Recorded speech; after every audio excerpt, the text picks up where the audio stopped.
कृष्ण भगवान की कहानियाँ। कृष्ण की 4 दुर्लभ कहानियाँ। हाँ, हम आपको सुना रहे हैं कृष्ण के जीवन की ऐसी 4 कहानियाँ जो बहुत ही दुर्लभ हैं। जाने कि कैसे दुर्योधन की पत्नी कृष्ण भक्त हो गई, कैसे कृष्ण ने सत्यभामा के घमंड को ठीक किया, कृष्ण का सिरदर्द कैसे अजीब ढंग से गायब हो गया और क्यों कृष्ण ने अपने एक भक्त को उसके हाल पर ही छोड़ दिया। कहानी है एक दुर्योधन की पत्नी का कृष्ण भक्त हो जाना। सद्गुरु दुर्योधन की पत्नी का नाम भानुमति था।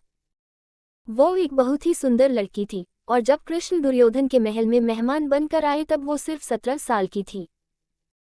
दुर्योधन ने एक षड्यंत्र रचा जिससे कृष्ण को नशे की हालत में लाकर कोई वादा करा लिया जाए। उसने सभी तरह की व्यवस्थाएं की और इस बात का खास ख्याल रखा कि भोज में खूब अच्छी मात्रा में शराब भी हो। दुर्योधन के दोस्त भी आए और सभी ने इतनी शराब पी कि वे सब नशे में धुत हो गए। पर कृष्ण ने अपने आप को शांत रखा और वे हर किसी को खुश करते रहे। इस सारे हंगामे में भानुमति ने भी कुछ ज्यादा ही पी ली, जितनी वो पी सकती थी उससे भी ज्यादा। वो एक युवा लड़की थी और उसे इन चीजों की आदत नहीं थी, तो वो नशे में बहकने लगी। कुछ समय बाद सभी लोग बहकने लगे और चीजें काबू से बाहर जाने लगी। भानुमति अपने पर काबू खो बैठी। वो कृष्ण से लिपट गई और उनके लिए अपनी इच्छा प्रकट करने लगी। कृष्ण ने उसे किसी शिशु की तरह संभाला और वे समझ गए थे कि स्थिति खराब हो चुकी थी। वे समझ गए थे कि भानुमति अगर कुछ गलत कर बैठी तो बाद में संभाल नहीं पाएगी और हस्तिनापुर की रानी का गौरव कलंकित हो जाएगा। इसलिए कृष्ण उसको उठाकर महल के अंदर ले गए और उसकी सास गांधारी के कक्ष में जाकर उनके हवाले कर दिया। अगले दिन सुबह जब भानुमति को पता चला तो वो कृष्ण के प्रति सम्मान और कृतज्ञता से भर गई कि उन्होंने उसे बचा लिया था। तब से वो कृष्ण की भक्त बन गई। कहानी है 2 कृष्ण की घमंडी पत्नी। सद्गुरु सत्यभामा कृष्ण की दूसरी पत्नी थी। वो एक बहुत ही घमंडी स्त्री थी। उसका ये मानना था कि वो सबसे सुंदर और सबसे अमीर स्त्री थी क्योंकि उसके पिता एक बहुत ही धनवान व्यक्ति थे। तो सत्यभामा जितने और जो रत्न और आभूषण और संपत्ति चाहती थी वो सब उसके पास थे। स्वाभाविक रूप से घमंड उसकी एक बड़ी समस्या थी। एक बार कृष्ण के जन्मदिवस के अवसर पर सत्यभामा ने सोचा कि वो सबको दिखाएगी कि वो कृष्ण को कितना प्यार करती थी।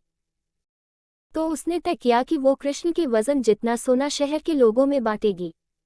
एक बार कृष्ण के जन्मदिवस के अवसर पर सत्यभामा ने सोचा कि वो सबको दिखाएगी कि वो कृष्ण को कितना प्यार करती थी।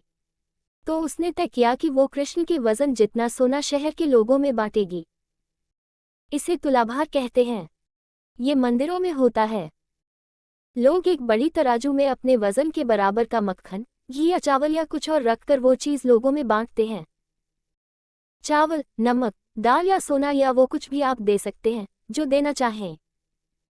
ये प्राचीन परंपरा हमारी संस्कृति का एक हिस्सा है। सत्यभामा ने तुलाभार की व्यवस्था की। लोग बहुत प्रभावित हुए पर कृष्ण पर इन बातों का कोई असर नहीं हुआ। वे जाकर तराजू के एक पलड़े पर बैठ गए। सत्यभामा जानती थी कि उनका वजन लगभग कितना है और उसने उतना सोना तैयार ही रखा था। पर जब उसने सब सोना दूसरे पलड़े पर रखा तो कांटा जरा भी नहीं हिला, कृष्ण का पलड़ा थोड़ा भी ऊपर नहीं हुआ। ऐसा ही कुछ तब भी हुआ था जब कृष्ण एक शिशु थे। एक राक्षस आकर उन्हें ले जाने लगा। तब कृष्ण ने अपना वजन इतना बढ़ा लिया कि राक्षस वहीं गिर पड़ा और कृष्ण ने उसके ऊपर बैठकर उसे कुचलकर मार डाला। क्रिया योग में एक ऐसा तरीका है जिससे कोई योगी अपना वजन बढ़ा या घटा सकता है। ऐसी बहुत सी कहानियां हैं कि ऐसे योगी भी थे जो पहाड़ की तरह भारी हो जाते थे। तो इस बार भी कृष्ण अपना वजन बढ़ाकर तराजू में बैठ गए। सत्यभामा ने उतना सोना दूसरे पलड़े पर रख दिया था जितना उसके हिसाब से कृष्ण के वजन के बराबर था, पर कुछ हुआ ही नहीं। तब तक शहर के सभी लोग ये घटना देखने के लिए आ गए थे। तब उसने अपने नौकरों से वो सभी गहाने मंगवाए जो उसके पास थे। एक के बाद एक वो गहने डालती जा रही थी और सोच रही थी कि काम हो जाएगा, पर कुछ नहीं हुआ। तब उसने वो सब कुछ भी रख दिया जो उसके पास था, पर पलड़ा जरा भी नहीं हिला।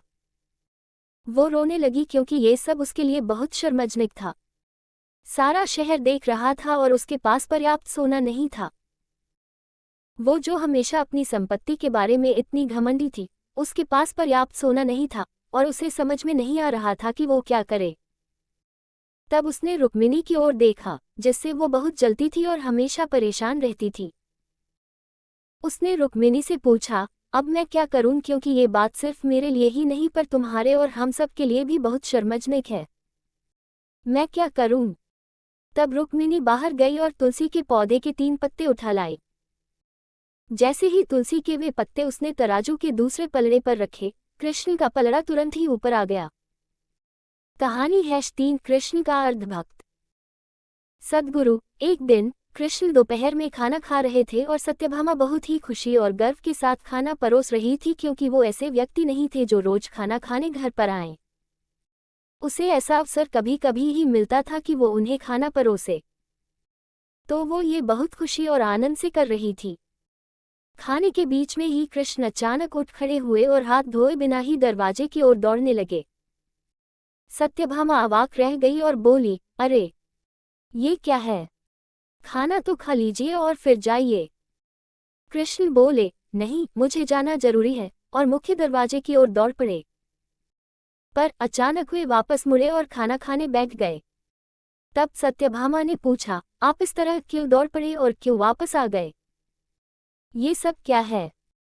कृष्ण ने जवाब दिया, मेरा एक भक्त जंगल में बैठा था और उसके जीवन प्राण ही कृष्ण कृष्ण कृष्ण हो गए थे। मैंने एक भूखे बाघ को उसकी ओर आते देखा तो मुझे जाना पड़ा। मैं दरवाजे तक पहुंचा ही था कि उस बेवकूफ ने पत्थर उठा लिया, तो मैं वापस आ गया। अब उसे अपने आप ही अपनी परिस्थिति संभालने दो। कहानी #4 कृष्ण के सिरदर्द का इलाज।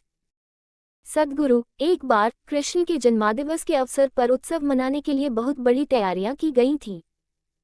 नृत्य, संगीत और भी बहुत कुछ। लोग बड़ी संख्या में इकट्ठा हुए पर कृष्ण घर में ही बैठे रहे। वे शायद उसमें भाग लेना नहीं चाहते थे। वैसे तो कृष्ण हर तरह के उत्सव के लिए हमेशा तैयार ही होते थे, पर इस दिन किसी वजह से उनकी इच्छा नहीं थी। रुक्मिणी आई और पूछने लगी, नाथ, आपको क्या हो गया है? क्या बात है? आप उत्सव में शामिल क्यों नहीं हो रहे? कृष्ण बोले, मुझे सिरदर्द है। हमें नहीं मालूम उनको वास्तव में सिरदर्द था या नहीं। हो सकता है कि वाकई हो और ये भी संभव था कि वे नाटक कर रहे हों। उनमें वो योग्यता थी। कृष्ण बोले, कोई जो मुझे वाकई में प्यार करता हो, वो अपने पैरों की धूल अगर मेरे सिर पर मल दे तो मैं ठीक हो जाऊंगा। रुक्मिणी बोली, हमें वैद्यों को बुलाना चाहिए। तो वैद्य आए। उन्होंने हर तरह की दवाइयां दी। कृष्ण बोले, नहीं, ये सब चीजें मुझ पर असर नहीं करेंगी। लोगों ने पूछा, तो हमें क्या करना चाहिए? तब तक बहुत सारे लोग इकट्ठा हो गए थे। सत्यभामा आई, नारद आए। हर कोई परेशान था। क्या हो गया? क्या हुआ है? कृष्ण को सिरदर्द है। हम उन्हें ठीक करने के लिए क्या करें? कृष्ण बोले, कोई जो मुझे वाकई में प्यार करता हो, वो अपने पैरों की धूल अगर मेरे सिर पर मल दे तो मैं ठीक हो जाऊंगा। सत्यभामा बोली, ये क्या बात हुई? मैं आपसे बहुत प्यार करती हूं, पर यह नहीं हो सकता कि मैं अपने पैरों की धूल लेकर आपके सिर पर लगाऊं। हम ऐसा काम नहीं कर सकते। रुक्मिणी रो रही थी। हम ये कैसे कर सकते हैं? ये तो आपका अनादर होगा, अपमान होगा। हम ये नहीं कर सकते। नारद भी पीछे हट गए। मैं ऐसा कुछ भी करना नहीं चाहता। आप स्वयं भगवान हैं। मुझे नहीं मालूम कि इसमें क्या रहस्य है, पता नहीं इसमें कौन सा जाल होगा। मैं अपने पैरों की धूल आपके सिर पर रखूंगा तो हमेशा नरक की आग में जलूंगा। मैं ऐसा कोई काम करना नहीं चाहता। चारों ओर बात फैल गई। हर कोई सकते में था, हम ये काम नहीं कर सकते। हम सब उन्हें बहुत प्यार करते हैं, पर ऐसा करके हम नरक में जाना नहीं चाहते। उत्सव मनाने के लिए लोग कृष्ण का इंतजार कर रहे थे, पर कृष्ण अपना सिरदर्द लेकर बैठे थे। फिर ये बात वृंदावन तक पहुंची। गोपियों को मालूम पड़ा कि कृष्ण को सिरदर्द है। तब राधा ने अपनी साड़ी का पल्लू फाड़कर जमीन पर बिछा दिया और सब गोपियां उस पर नाचने लगीं। उन्होंने फिर वो पल्लू नारद को देकर कहा, इसे ले जाइए और कृष्ण के सिर पर बांध दीजिए। नारद वो धूल भरा पल्लू ले आए और उसे कृष्ण के सिर पर बांध दिया। कृष्ण का सिर दर्द तुरंत ठीक हो गया। कृष्ण ने हमेशा स्पष्ट रूप से बताया कि उनके लिए कौन सी चीज सबसे ज्यादा महत्वपूर्ण थी। हालांकि वे राजाओं के साथ घूमते थे और उन्हें बहुत से राज्य भेंट किए गए, पर उन्होंने वे नहीं लिए। उनके लिए यही सच्चा, निस्वार्थ, सरल प्रेम ही महत्वपूर्ण था। जय श्री कृष्ण।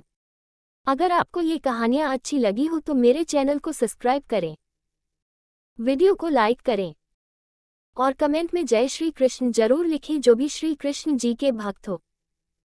जय श्री कृष्ण।